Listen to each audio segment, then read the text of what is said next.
Hello ಸ್ನೇಹಿತರೆ, ಸಪ್ತಪದಿ ಧಾರಾವಾಹಿಯ ಇಂದಿನ ಸಂಚಿಕೆಯಲ್ಲಿ ನೋಡುವುದಾದರೆ ಧನಲಕ್ಷ್ಮಿಯವರು ಇನ್ನ ಅನಾಮಿಕಾಗೆ ಬೈತಾ ಇರ್ತಾರೆ. ಅದನ್ನು ನೋಡಿ ಅವ್ರ ಅಕ್ಕ ಅವರೆಲ್ಲರೂ ಹಾಗೆ ಮೌನವಾಗಿ ನೋಡ್ತಾನೆ ನಿಂತಿರ್ತಾರೆ. ಇದೇ ನಿನಗೆ last and final warning Anamika, ಮತ್ತೆ ಇದೇ ರೀತಿ ನೀನು ಮಾಡ್ತಿದ್ದೋ ನನಗೆ ನಿನ್ನ ನೋಡೋಕ್ಕೂ ಅಸಹ್ಯ ಆಗ್ತಿದೆ.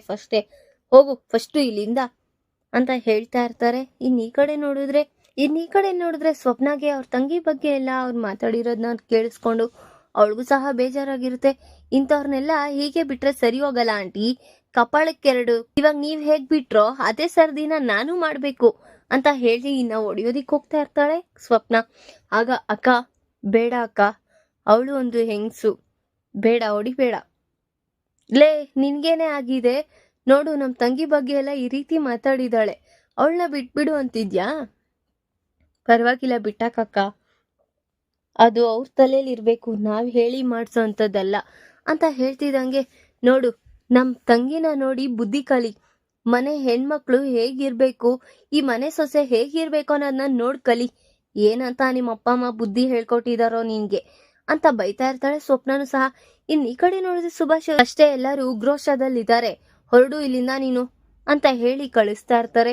ಇನ್ ಈ ಕಡೆ ನೋಡಿದ್ರೆ ಕಲ್ಯಾಣ್ ಅವ್ರ ಅತ್ಗೆನ ನೋಡಿ, ಅಲ್ಲ ಅವ್ರ ತಂಗಿ ಬಗ್ಗೆ ಇಷ್ಟು ಕೇವಲವಾಗಿ ಮಾತಾಡಿದ್ರು ಅತ್ಗೆ ನೋಡಿದ್ರ, ಅವಳು ಒಂದು ಹೆಂಗ್ಸು, ಅವಳಿಗೂ ಬೇಜಾರಾಗುತ್ತೆ, ಎಲ್ಲರ ಮುಂದೆ ಈ ರೀತಿ ಬೈಯೋದು ಅಂತ ಎಲ್ಲ ಅರ್ಥ ಮಾಡ್ಕೊಂಡು ಹೇಗೆ ತಾಳ್ಮೆಯಿಂದ ಇದ್ದಾರೆ ನಮ್ಮ ಅತ್ಗೆ ಅಂತ ಹೇಳ್ತಾ ಇರ್ತಾರೆ.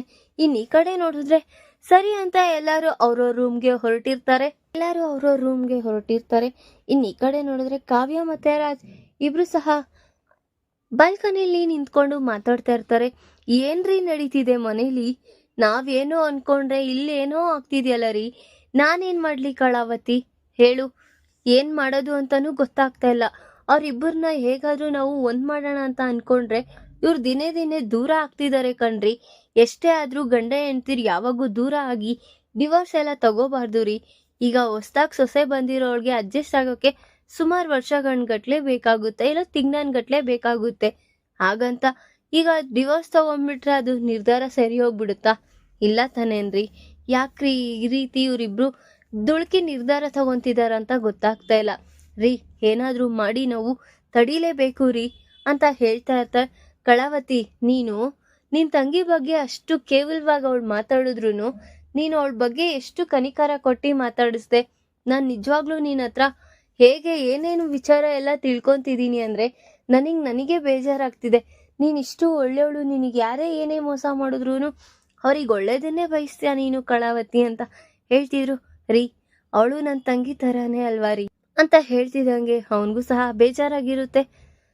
ಆಗ ಸರಿ, ನಾನು ಕವಿಯವ್ರ ಹತ್ರ ಮಾತಾಡ್ತೀನಿ, ನೀವು ಅನಾಮಿಕನ ಹತ್ರ ಮಾತಾಡ್ಬಿಟ್ಟು ಇಬ್ಬರನ್ನು ಒಂದು ರಾಜಿಗೆ ಬರ್ಸೋಣ ರೀ, ಆಗ ಅವರೇ ಖುಷಿಯಾಗಿ ಸಂಸಾರ ಮಾಡ್ಕೊಂಡು ಹೋಗ್ತಾರೆ ಅಂತ ಹೇಳಿ ಅವರಿಬ್ರು ಸಹ ನಿರ್ಧಾರ ತಗೊಂಡಿರ್ತಾರೆ. ಇನ್ ಈ ಕಡೆ ಬೆಳಗ್ಗೆ ಆಗಿರುತ್ತೆ. ಇನ್ನ ಅನಾಮಿಕಾ ನೋಡಿದ್ರೆ ಸ್ವಿಮ್ಮಿಂಗ್ ಪೂಲ್ ಹತ್ರ ಮೌನವಾಗಿ ಕೂತಿರ್ತಾಳೆ. ಇನ್ನ ನಾಗವೇಣಿ, ಎಗ್ರಾಡ್ತಾ ಇರೋ ಹಕ್ಕಿ ಮೌನವಾಗಿ ಕೂತ್ಬಿಟ್ಟಿದೆ, ಏನಾದ್ರೂ ಸ್ವಲ್ಪ ಬೆಂಕಿ ಹಚ್ಬೇಕು ಅಂತ ಹೋಗ್ತಾ ಇದ್ದಂಗೆ ಇನ್ನ ರಾಜ್ ಸಹ ಅಲ್ಲಿಗೆ ಬಂದಿರ್ತಾನೆ. ಅನಾಮಿಕಾ ಅಂದಾಗ ಇನ್ನ ಅವಳು ಸಹ ಎದ್ದೊಳ್ತಾಳೆ. ಅಲ್ಲ ಅಮ್ಮ, ನೀನ್ ಇಷ್ಟಕ್ಕೆಲ್ಲ ಬೇಜಾರ್ ಮಾಡ್ಕೊಂಡ್ ಕೂತ್ಕೊಂಡ್ರೆ ಹೇಗೆ? ನೀನು ಅವನು ಪ್ರೀತಿಸಿ ಮದ್ವೆ ಆಗಿದ್ದೀರಾ, ಒಬ್ರಿಗೊಬ್ರು ಏನು ಎತ್ತ ಅಂತ ಗೊತ್ತಿದ್ದೆ ಇಷ್ಟೆಲ್ಲ ನೀವು ಹಿಂಗ್ ಜಗಳ ಮಾಡ್ಕೊಂಡಿದ್ರೆ ಯಾರಿಗ್ ತಾನೇ ಇಷ್ಟ ಆಗಲ್ಲ ಹೇಳು ಅಂತ ಹೇಳ್ತಾ ಇರ್ತಾರೆ. ಆಗ ಬಾವ ಅವ್ರೆ, ನೀವು ನನ್ ಮೇಲೆ ಅನುಮಾನ ಪಡ್ತಾ ಇದ್ದೀರಾ? ಹಾಗಲ್ಲ ಬಾವ ಅವ್ರೆ, ನೀವೇ ಅರ್ಥ ಮಾಡ್ಕೋಬೇಕಲ್ವಾ. ನಾನು ಎಲ್ಲ ಅರ್ಥ ಮಾಡ್ಕೊಂಡಿದೀನಿ ಅನಾಮಿಕಾ. ಯಾರೇ ಆದ್ರೂ ಅವ್ರ ಗಂಡ ಬೇರೆ ಹೆಂಗಸ್ ಜೊತೆ ಮಾತಾಡ್ತಾ ಇದ್ರೆ ಪೊಸೆಸಿವ್ನೆಸ್ ಆಗಿ ಆಡ್ತೀರಾ ಅಂತಾನೂ ಗೊತ್ತಿದೆ. ಬಟ್ ಅಪ್ಪು ಮತ್ತೆ ಕಲ್ಯಾಣ್ ತುಂಬಾ ಒಳ್ಳೆ ಸ್ನೇಹಿತರಲ್ವಾ. ನೀನ್ ಈ ರೀತಿ ಮದ್ವೆಗಿಂತ ಮುಂಚೆಯಿಂದಾನು ಅವರು ಪರಿಚಯದವ್ರೆ. ನೀನ್ ಈ ರೀತಿ ತಕ್ಷಣ ಅನುಮಾನ ಪಟ್ರೆ ಅವ್ರಿಗೂ ಸಹ ಬೇಜಾರಾಗುತ್ತೆ. ಯಾವ್ದಕ್ಕೂ ಯೋಚನೆ ಮಾಡಿ ನಿರ್ಧಾರ ತಗೋ ಅನಾಮಿಕಾ. ಅವನು ತುಂಬಾ ಖುಷಿಯಾಗಿದ್ರೆ ಈ ಮನೇಲಿರೋರ್ಗೆಲ್ಲರಿಗೂ ಸಹ ಖುಷಿ ಆಗುತ್ತೆ ಅಂತ ಬುದ್ಧಿವಾದನ ಹೇಳ್ತಾ ಇರ್ತಾನೆ ರಾಜ್ ಸಹ. ಇನ್ ಈ ಕಡೆ ನೋಡಿದ್ರೆ ರಾಜಿನು ಅನಾಮಿಕಾನ ಕೂಲ್ ಮಾಡ್ತಿದ್ದಾನೆ. ಏನಾದ್ರೂ ಮಾಡಿ ಮತ್ತೆ ನಾವೇನಾದ್ರೂ ಮಾಡ್ಲೇಬೇಕು ಅಂತ ಇಮಿಡಿಯೇಟ್ಲಿ ರಾಜ್ ಹೋಗಿದ ತಕ್ಷಣ ಇರ್ತಾಳೆ. ಹೌದು ಅನಾಮಿಕಾ, ರಾಜ್ ಹೇಳಿದ್ ಸರಿನೇ ಇದೆ. ನೀನ್ ಎಲ್ಲದಕ್ಕೂ ಎಗ್ರಾಕೊಂಡು ಮಾತಾಡ್ಕೊಂಡು ಮಾತಾಡ್ತಿದ್ರೆ ಇನ್ನು ಅವನೆಲ್ಲಿ ನಿನ್ ಜೊತೆ ಇರ್ತಾನೆ ಹೇಳು? ನೀನ್ ಕೇಳಕ್ಕಿಂತ ಮುಂಚೆ ನಾನೇ ಡಿವೋರ್ಸ್ ಕೊಟ್ಬಿಡ್ತೀನಿ ಅಂತ ಹೇಳ್ತಾನೆ. ಈಗ ಹಠ ಮಾಡಿ ಕೂತಿದಾನಲ್ಲ, ಈಗ ಏನ್ ಮಾಡ್ಬೇಕು ಅನ್ಕೊಂಡಿದ್ಯಾ? ಹೇಳಿ ಆಂಟಿ, ನನಗೇನ್ ಮಾಡ್ಬೇಕು ಅಂತಾನು ಗೊತ್ತೇ ಆಗ್ತಿಲ್ಲ. ಅಲ್ಲ, ರಾಜ್ ಹೇಳ್ದಂಗೆ ನೀನು ಕಲ್ಯಾಣ್ ಹೇಳೋ ಮಾತು ಕೇಳ್ಕೊಂಡಿರೋ ಬದಲು ನಿಮ್ಮ ಅಪ್ಪ ಅಮ್ಮನ್ನ ಕರೆಸಿ ಈ ರೀತಿ ಜಗಳ ಆಗಿದೆ, ಬಂದ್ ಮಾತಾಡಿ ಅಂತ ಹೇಳಿದ್ರೆ ಅವರು ದೊಡ್ಡೋರೇ ಮಾತಾಡಿ ನಿಮ್ಮಿಬ್ರಿಗೂ ಪರಿಹಾರ ಕೊಡ್ತಾರಲ್ವಾ? ಆಗ ಡಿವೋರ್ಸ್ ತಗೊಳ್ಳೋ ಅವಶ್ಯಕತೆನೂ ಸಹ ಇರಲ್ಲ ಅಲ್ವಾ ಅಂತ ಹೇಳ್ತಾ ಇರ್ತಾಳೆ. ಹಾ, ವೆರಿ ಗುಡ್ ಆಂಟಿ, ಒಳ್ಳೆ ಐಡಿಯಾ ಕೊಟ್ರಿ. ಈಗೇನೆ ನಮ್ಮ ಅಪ್ಪ ಅಮ್ಮನ್ಗೆ ಕರೆ ಹೇಳ್ತೀನಿ ಬರೋದಿಕ್ಕೆ ಅಂತ ಹೇಳಿ ಹೊಡ್ತಾ ಇರ್ತಾಳೆ ಅನಾಮಿಕಾ. ಇವಳು ಯಾರು ಹುಚ್ಚಿ, ನಾನು ಹೇಳ್ದಾಗೆಲ್ಲ ನಂಬಿಡ್ತಾಳೆ, ಓದಿದಾಳೆ ಅಂತಾಳೆ. ಇಷ್ಟು ಸಹ ತಲೆ ಇಲ್ವಾ? ಏನಾಗುತ್ತೆ ಬಂದ್ರೆ ಏನಿಲ್ಲ ಅಂತ. ಏನೋ ನಮ್ ಕುರಿ ಹಳ್ಳಕ್ ಬಿದ್ದಾಯ್ತು, ಈಗ ನೋಡೋದೇ ಬಾಕಿ ಅಂತ ಅವರು ಸಹ ಖುಷಿ ಪಡ್ತಾ ಇರ್ತಾಳೆ. ಧಾರಾವಾಹಿಯ ಪ್ರತಿಯೊಂದು ಸಂಚಿಕೆ ತಪ್ಪದೆ ನೋಡಬೇಕಾದರೆ ನಮ್ಮ KTVS 365 ಚಾನಲ್ನ ಈಗ ಸಬ್ಸ್ಕ್ರೈಬ್ ಮಾಡ್ಕೊಳ್ಳಿ. ಹಾಗೆ ಪಕ್ಕದಲ್ಲಿರುವ ಬೆಲ್ ಬಟನ್ ಅನ್ನು ಪ್ರೆಸ್ ಮಾಡಿ ಅದರಲ್ಲಿ ಆಲ್ ಆಪ್ಷನ್ ಸೆಲೆಕ್ಟ್ ಮಾಡ್ಕೊಳ್ಳಿ. ಇದರಿಂದ ನಾವು ರಿಲೀಸ್ ಮಾಡುವಂತಹ ಸಂಚಿಕೆ ಅಪ್ಡೇಟ್ ನೋಟಿಫಿಕೇಶನ್ ಸಿಗುತ್ತೆ. ಇನ್ನು ಕಲ್ಯಾಣ್ ಕತ್ಲೆ ರೂಮಲ್ಲಿ ಕುತ್ಕೊಂಡಿರ್ತಾನೆ. ಆಗ ಕಾವ್ಯ ಬಂದು ಕಲ್ಯಾಣ ನೋಡಿದಾಗ ಕವಿಯವರೇ ಅಂತ ಕೂಗ್ತಾ ಇರ್ತಾಳೆ. ಹೇಳಿ ಅತ್ಗೆ, ಏಂತ ಕವಿಯವರೇ ಕತ್ಲೆಯಲ್ಲಿ ಕೂತಿದ್ದೀರಾ? ನನಗೆ ಕತ್ಲೆನೇ ಚಂದ ಅನ್ನಿಸ್ತಿದೆ ಅತ್ಗೆ, ಅದಕ್ಕೆ ಕತ್ಲೆಯಲ್ಲಿ ಕುತ್ಕೋಬೇಕು ಅನ್ನಿಸ್ತಿದೆ. ಹೀಗೆ ನೀವು ಕತ್ಲೆಯಲ್ಲಿ ಕುತ್ಕೊಂಡಿದ್ರೆ ಬೆಳಕು ಯಾವಾಗ ನೋಡ್ತೀರಾ? ಹಾ ಹೇಳಿ, ನೀವು ಹಿಂಗೆ ಮೌನವಾಗಿ ಕೂತಿದ್ರೆ ನನಗೆ ನೋಡಕ್ ಆಗ್ತಿಲ್ಲ ಕವಿಯವರೇ. ಖುಷಿಯಾಗಿರ್ಬೇಕು ನೀವು. ಈಗ ನೀವು ಅನ್ಕೊಳ್ತಾ ಇರೋದು, ಅನಾಮಿಕಾ ಅನ್ಕೊಳ್ತಾ ಇರೋದನ್ನ ನೀವೇ ಒಬ್ಬೊಬ್ರೆ ಸಾಧಿಸ್ಕೊಂಡ್ರೆ ಏನ್ ಸರಿ ಆಗುತ್ತೆ? ಮನೆ ಮಂದಿಯವ್ರಿಗೆಲ್ಲರಿಗೂ ಸಹ ಬೇಜಾರಾಗುತ್ತಲ್ವಾ? ಈ ಕತ್ಲೆಲೆ ಎಷ್ಟು ದಿವಸ ಅಂತ ಇರ್ತೀರಾ? ಯಾವಾಗಾದ್ರೂ ಬೆಳಕು ಬರ್ಲೇಬೇಕಲ್ವಾ ನಿಮ್ಗೆ ಅಂತ ಹೇಳಿ ನಾ ಕಾವ್ಯ ಟ್ಯೂಬ್ ಲೈಟ್ನ ಆನ್ ಮಾಡ್ತಾಳೆ. ಆಗ ನೋಡಿದ್ರಾ, ಲೈಟ್ ಬಂದಿದ ತಕ್ಷಣ ನಿಮ್ ಕಣ್ಣಲ್ಲಿ ನೀರಿದ್ದಿದ್ನ ಸರಿಸ್ಕೊಂಡು ಗ್ಲಾಸ್ ಹಾಕೊಂಡ್ರಿ. ಹಾಗೇ ರೀ ಜೀವನನೂ ಸಹ. ಈಗ ಬೆಳಕು ಬಂದಿದೆ ಅಂದ ತಕ್ಷಣ ನೀವು ಮುಂದೆ ಏನ್ ನಡಿಬೇಕೋ ಹೆಜ್ಜೆನ ಅದನ್ನ ನಡಿತೀರಾ. ಇಲ್ಲ ಅಂದ್ರೆ ಇದೇ ರೀತಿ ಕತ್ತೆಲೆ ಕುತ್ಕೊಂಡು ಅಳ್ತಾ ಇರ್ತೀರಾ. ಅದೇ ಜೀವನ ನಡೆಸುತ್ತೆ. ಈಗ ನೀವೇನು ಯೋಚನೆ ಮಾಡಕ್ ಹೋಗ್ಬೇಡಿ. ಅನಾಮಿಕನ ಹತ್ರ ಹೋಗಿ ಯಾವತ್ತಾದ್ರೂ ನಿನಗೇನ್ ಬೇಕೋ ಹೇಳು, ನಾನು ಕರ್ಕೊಂಡು ಹೋಗ್ತೀನಿ ಅಂತ ವಿಚಾರಿಸಿದೀರಾ? ಅವರು ಸಹ ನಿಮ್ಮ ಹತ್ರ ಕೇಳ್ತೀರಾ, ಬೇರೆಯವ್ರ ಹತ್ರ ಕೇಳೋದಿಕ್ಕಾಗುತ್ತಾ? ಯೋಚನೆ ಮಾಡಿ ನೀವೇ. ಯಾವತ್ತಾದ್ರೂ ಅನಾಮಿಕಾಗೆ ಏನ್ ಬೇಕು ಏನಿಲ್ಲ ಅಂತ ಕೇಳಿದೀರಾ? ಮದ್ವೆಗಿಂತ ಮುಂಚೆ ಆದ್ರೆ ಅಯ್ಯೋ ನಾನು ಅನಾಮಿಕನ ಹುಡುಕ್ಬೇಕು, ಅದ್ಗೆ ಏನಾದ್ರೂ ಸಹಾಯ ಮಾಡಿ, ನಾನು ಅವಳನ್ನ ಇಷ್ಟ ಪಡ್ತಾ ಇದ್ದೀನಿ, ಅವಳಿಗೆ ಏನಾದ್ರೂ ನನ್ನ ಕೈಲಿ ಇರಕ್ಕಾಗಲ್ಲ ಅಂತೆಲ್ಲ ಪ್ರೀತಿಯಿಂದ ಎಲ್ಲ ಕೇಳ್ತಿದ್ರಿ. ಈಗೂ ಸಹ ಅವಳನ್ನ ಪ್ರೀತಿಯಿಂದ ನೋಡ್ಕೊಂಡ್ರೆ ಅವಳೇನಿರಲ್ಲ ಅಂತಾಳ? ಹೇಳಿ, ನೀವೇ ಸಹ ಯೋಚನೆ ಮಾಡ್ಬೇಕಾಗುತ್ತೆ. ಎಷ್ಟೇ ಆದ್ರೂ ನೀವು ಅವ್ರ ಗಂಡ.